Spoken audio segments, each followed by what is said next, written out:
Hola, ¿cómo están? Bueno, ya saben que nos estamos acercando al final del seminario. En esta oportunidad vamos a hablar en principio de cuáles son las situaciones que viven los menores en los hogares.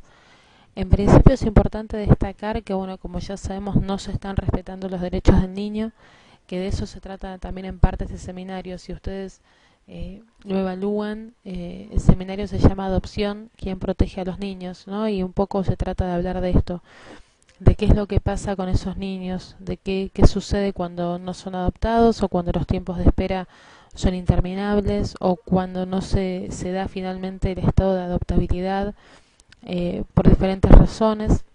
Entonces, uno de estos temas también es importante que podamos hablarlo, ya que sabemos que existe, bueno, entonces es algo que no se puede ocultar, y es que en algunos hogares medican a los niños, ¿sí? ¿Los medican de qué manera? No estamos hablando de una medicación por un resfrío, sino que estamos hablando de medicaciones que por lo general son psiquiátricas. Si ustedes lo evalúan de esta manera, obviamente que los niños llegan al hogar con toda una serie de dolencias y de situaciones vividas que muchas veces generan trastornos, ¿sí? Entonces, ¿qué pasa? Si uno tiene una atención médica, esa medicación va a tener un control, ¿sí? Va a estar controlada por un médico que es el que en definitiva te medica. Ahora bien, ¿qué pasa si un menor llega al hogar? Obviamente va a llegar con una situación psicológica bastante compleja. Por lo general se hace una asistencia donde un psicólogo va a evaluar a ese menor y después se debe hacer un seguimiento, ¿correcto? Ahora, ¿qué pasa? Ese seguimiento en la mayoría de los casos no existe. Entonces, ese niño que fue medicado en su momento por un psiquiatra va a seguir tomando la misma medicación indefinidamente. ¿Qué quiere decir esto? Ese menor recibe la atención en el momento en que ingresa al hogar, va a recibir una atención médica, donde va a haber un psicólogo, ese psicólogo va a solicitar también que vea un psiquiatra y ese psiquiatra va a medicar a ese niño. Ahora, si ese niño no vuelve a ver a ese psiquiatra, esa medicación va a estar mal dada, por decirlo de una manera simple. ¿Sí? ¿Qué quiere decir? Nadie está controlando la dosis que va a tomar. Asimismo, muchas veces es más simple decir que ese niño tiene tal o cual patología que tratar de interpretar qué le está sucediendo. ¿Sí? En principio es importante que nosotros podamos detectar que los menores a lo largo de una semana tienen por lo menos aproximadamente entre 10 y 12 cuidadores. ¿Sí? ¿Qué quiere decir esto? Que no hay una persona que esté día a día con ellos. ¿Sí? Supongamos, el lunes va Juan, el lunes a la noche está Martín y así sucesivamente. Entonces, lo que se hace es que cada cuidador deja anotado en un cuaderno qué sucedió ese día. Entonces, el día 1 Pablo tuvo tal o cual actitud. Bien, el día 2 lo lee, la persona que ingresa se va a enterar que Pablo tuvo esa actitud. Ahora, el día 2 a Pablo no le pasó nada. El día 3 va otra persona. ¿Esa persona qué lee? ¿Lee desde el día 1? No, lee desde el día 2. Es decir, que ya esa situación que se perdió, que se podría haber utilizado para detectar una situación, quedó perdida. ¿Sí? Entonces, ese niño que va manifestando situaciones, ¿sí? Que va tratando de que el resto de las personas que lo cuidan entiendan o descubran o detecten que le está sucediendo algo, nadie lo ve y pasa desapercibido. Entonces, muchos niños están medicados por diferentes patologías. No voy a decir que no son así porque obviamente están dadas por un profesional. Lo que sí es real es que no se controlan, ¿sí? No tiene un seguimiento. Y ese seguimiento se da por lo general cuando ese niño está llegando a el estado de adoptabilidad. ¿Qué quiere decir esto de llegando? No es que se llega a ese estado, sino que cuando las personas del hogar empiezan a ver que ese niño ya no recibe visitas y que podría llegar a estar en estado de adoptabilidad, es como que se les prende una lamparita y vuelven a enviar a ese niño a un psiquiatra o a un psicólogo o a ambos en este caso. Ahora, todo ese tiempo que no lo enviaron, ¿qué pasó? ¿Se entiende a dónde vamos? Por otra parte, también sucede que, por ejemplo, si una persona se enferma y la terminan internando, supongamos por una neumonía, esa persona recibe asistencia médica y un acompañamiento de un familiar, de un ser querido, de un amigo. Alguien va a estar con esa persona en el hospital o en la clínica donde fuese que esté internado. Ahora, cuando un niño de un hogar es internado, no sucede esto. ¿Por qué? Porque hay un cuidador o dos cuidadores. ¿Sí? Entonces, ese niño le dan el derecho a la salud, que es lo que corresponde, pero ¿desde dónde se lo dan? ¿De qué manera se lo dan? Así como esto, uno puede hablar de millones de casos. Lo importante es que nosotros, ya sea como futuros adoptantes, ¿sí? O como profesionales, según de qué manera nosotros nos vayamos a acercar a esta temática, tenemos que tener en claro que esto existe. ¿Sí? Entonces, como futuros adoptantes tenemos que preguntar qué medicación está tomando el niño, desde cuándo y por qué, y quién se lo recetó, y a partir de qué fue recetado. ¿Sí? Cada menor debería tener este libro que yo les cuento, donde tienen que escribir qué les fue sucediendo día a día. La realidad es que en la mayoría de los hogares no pasa. ¿Sí? Y si pasa, es muy escueto. Entonces, también uno tiene que tener en cuenta la posibilidad de hablar con las personas del hogar y preguntarles, pero no hablar con los responsables del hogar, ¿sí? No hablar con los directores o los directivos del hogar, hablar con los cuidadores, decirle, mira, a mí me gustaría saber, por ejemplo, supongamos que el menor se llama Juan. ¿Juan toma algún remedio para dormir o para estar más tranquilo? Entonces le van a contar. En lo personal me pasó de estar en un hogar, que yo ya se los conté, que trabajé en un hogar, donde había 3 menores que estaban medicados, supuestamente por una supuesta patología, ¿sí? La cuestión es que a lo largo del tiempo se determinó y se detectó que esa patología no estaba, ¿cómo decirlo? No es que no existía, sino que no había sido eh, bien la atención, no había sido buena la atención que habían recibido, ¿sí? Estaban medicados por una patología y en realidad lo que tenían era una cosa diferente, ¿sí? Entonces, también pasa que es más simple medicarlos y dejarlos, entre comillas, como adormecidos, que tratar de entender qué es lo que les pasa.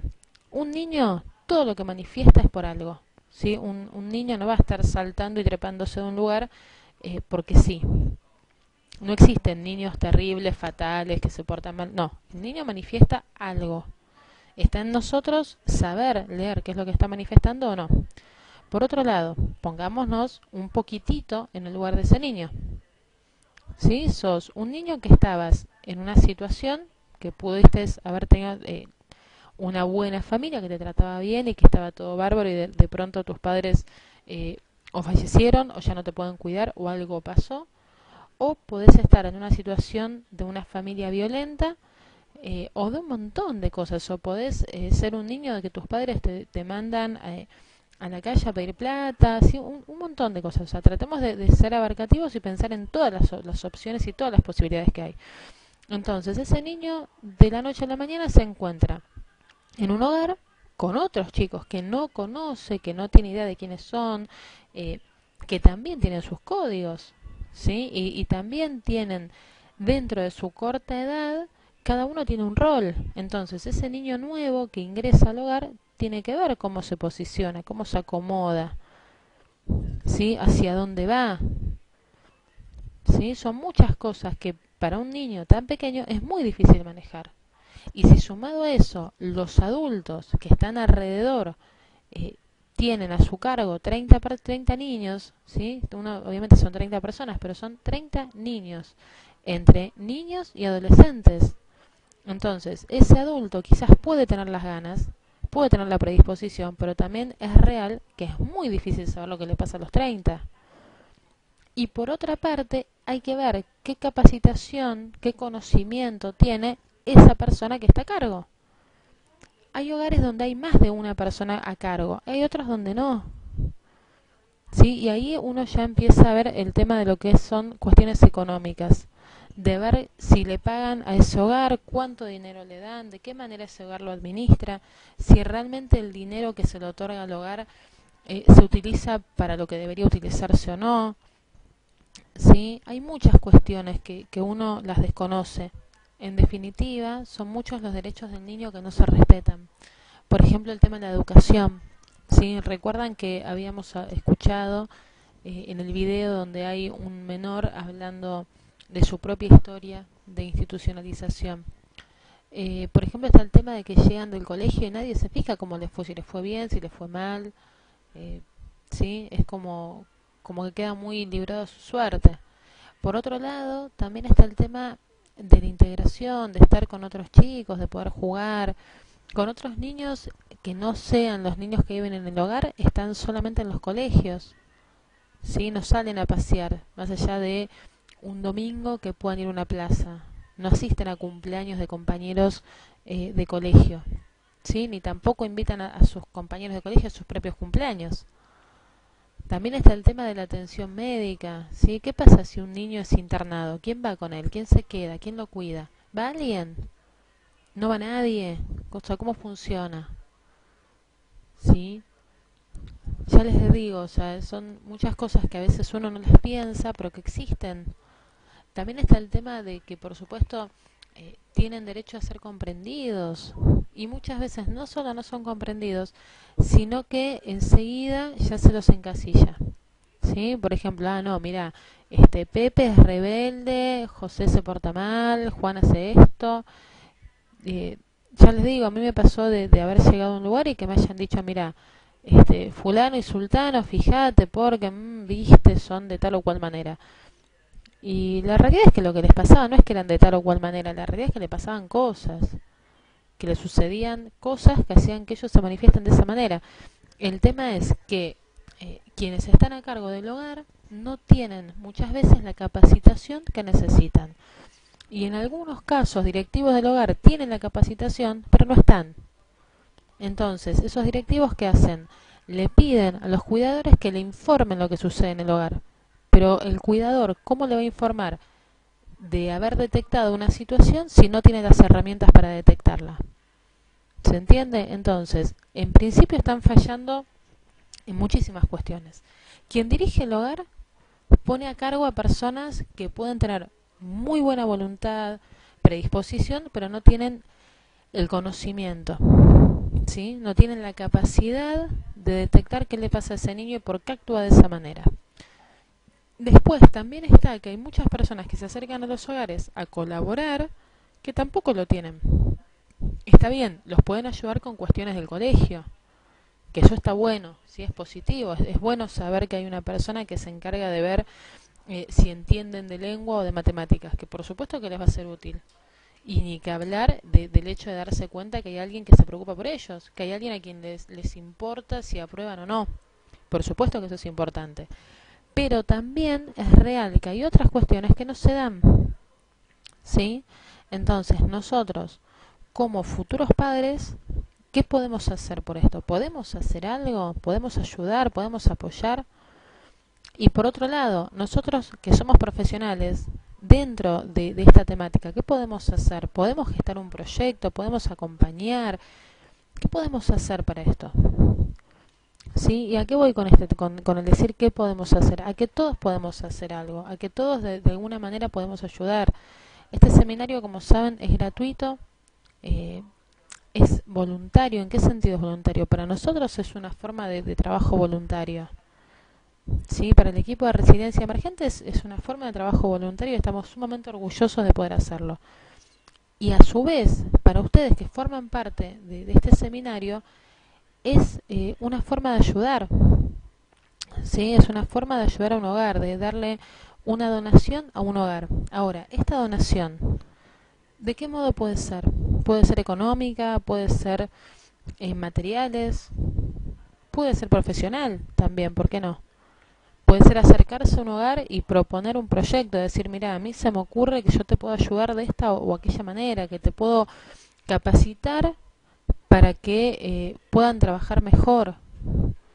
Hay muchas formas de ayudar, no solamente dando dinero o dando ropa o dando juguetes. Por supuesto que son formas muy buenas, obviamente, porque uno también necesita comer y necesita juguetes para jugar y necesita cosas para el colegio, ¿sí? Pero también es bueno que uno pueda acercarse al hogar, que uno no lo tome como, ah, no, mira, yo a un hogar no voy porque la verdad que a mí me hace mal, imagínate.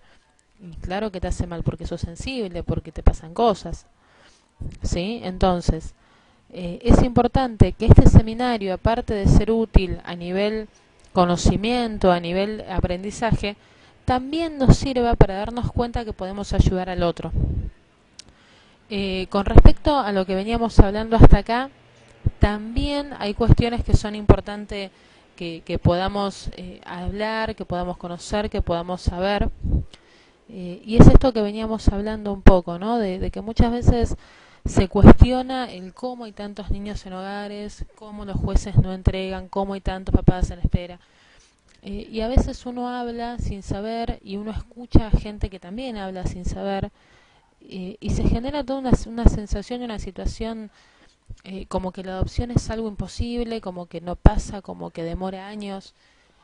Y sí demora, pero también pasa, también se da, se hace efectiva, ¿sí? Yo conozco personas que hoy son familia y lo han hecho a través de la adopción y son sumamente felices y obviamente que pasaron por situaciones complicadas como cualquier padre, ¿sí? Todo padre va a pasar por una situación difícil porque no es fácil ser padre, ni por adopción, ni por la panza, ni llámenlo como ustedes gusten. No es fácil ser papá, pero sí es maravilloso. Entonces, cuando nosotros atravesamos este proceso de decidir adoptar, de iniciar el trámite, tenemos que saber que sí, es difícil, es complejo, demora, pero es lo más maravilloso que te puede pasar en la vida.